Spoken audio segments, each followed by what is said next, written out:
मेरे प्रिय आत्मीय बंधुओं, इस संसार में जो जन्म लिया है उसको एक दिन मृत्यु के साथ काल कलवित होना ही पड़ता है।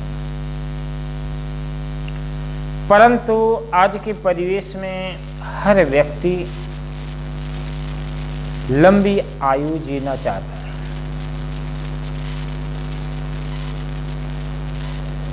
जीवन बहुत लंबा मिल जाए,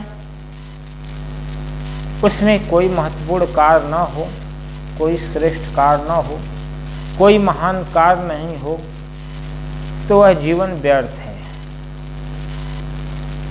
अगरबत्ती को देख लीजिए, धूप बत्ती को देख लीजिए, अगरबत्ती का जीवन बहुत छोटा होता है, लेकिन सुगंध से परिपूर्ण होता है। गुलाब का फूल जब तक जीवित होता है, खुशबू लुटाता है, सौंदर्य से भरा हुआ होता है, खुशबू सुवास देता रहता है। हमें भी उससे यही शिक्षा लेनी चाहिए। कुछ समय अर्थात छोटे समय या छोटे जीवन में हम कुछ ऐसा कार्य करें, कुछ अद्वितीय और अनूठा कार्य करें, जिससे हमारे जीवन में चारों तरफ सुगंध ही सुगंध उठे। वह है सद्भावना का, वह समता का, वह प्रेम और करुणा का। मनुष्य का सुगंध, जीवन का सुगंध करुणा से उठेगी। उसके जीवन में करुणा की सुगंध उठेगी, प्रेम की सुगंध उठेगी। हमें भी कम समय में अधिक गुणों का विकास करना चाहिए।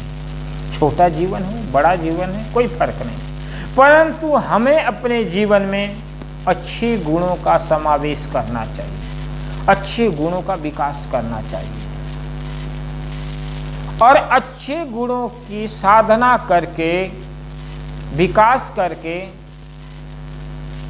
यही हमारा नैतिक कर्तव्य बनता है कि अपने अंदर सद्गुणों का, अच्छे गुणों का विकास करके अपने आप को संपन्न बना करके दूसरे के जीवन में ही सद्गुणों का सुगंध बिखेरें।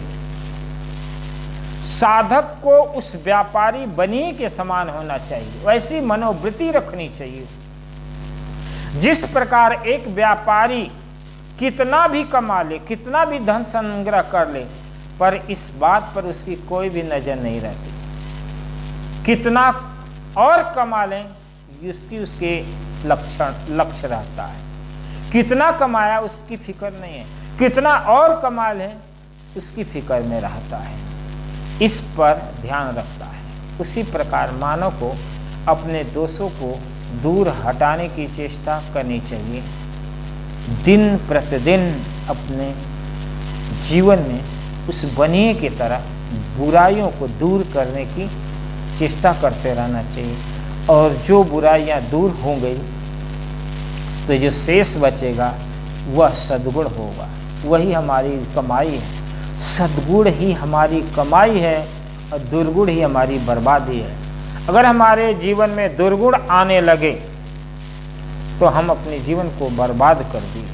अगर हमने अपने जीवन में सद्गुणों को बढ़ाने लगे और दुर्गुणों को दूर करने लगे तो समझ लीजिए हमारा जीवन आबाद हो जाएगा, संपन्न हो जाएगा और हमारे जीवन में ऐसी आध्यात्मिक समृद्धि आएगी, ऐसी समृद्धि आएगी कि पूरे जगत में, पूरे संसार में समृद्धि का सुवास फैलेगा। वह सद्गुण का, समता का, धर्म का, दया का और करुणा का।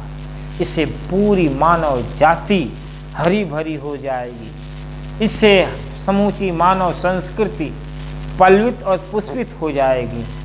अर्थात छोटे जीवन में एक फूल के समान, एक छोटी अगरबत्ती के समान अपना जीवन बनाते हुए, उससे सीख लेते हुए अपने जीवन में सुगंध अर्थात सद्गुण पैदा करना चाहिए और दूसरे के जीवन में सुगंध ही फैलाना चाहिए। सद्गुणों को ही बांटना चाहिए और दुर्गुणों का परित्याग करना चाहिए।